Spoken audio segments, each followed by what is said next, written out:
allons poursuivre le chapitre sur la continuité et la convexité. Alors, on va donc passer, on avait donc déjà introduit la notion de convexité dans le grand 3. Et maintenant, nous allons poursuivre. Donc, on s'était arrêté à la propriété 11. Mais là, on passe au deuxième paragraphe du grand 3, 3.2, convexité et dérivée. Donc, théorème 12, une fonction est dérivable sur l'intervalle i. Donc, une fonction, elle est convexe sur cet intervalle i si et seulement si f' est croissante, et elle est concave si et seulement si f' est décroissante. Donc, maintenant, on va faire l'exercice méthode.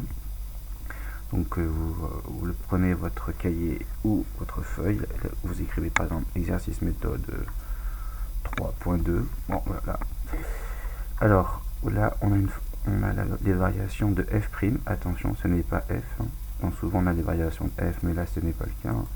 Donc, ici, on a des variations de f'.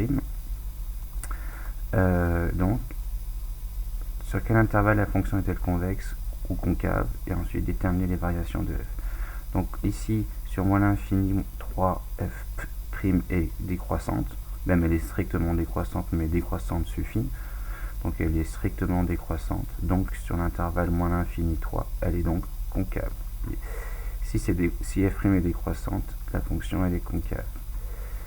Et sur 3 plus l'infini, vous voyez ici, la fonction elle est croissante, elle est même strictement croissante, mais je rappelle donc, comme je disais tout à l'heure, croissante suffit.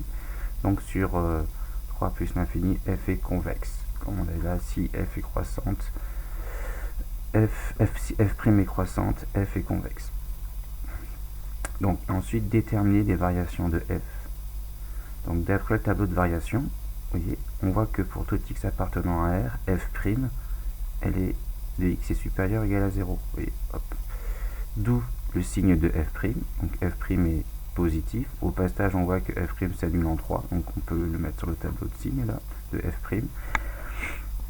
Mais donc quoi qu'il ne change rien, mais quoi qu'il arrive, donc comme la fonction, comme f' est positive, f est strictement croissante. Donc on peut pas mettre en revanche, on ne pourra pas mettre les limites ici de moins l'infini de plus l'infini.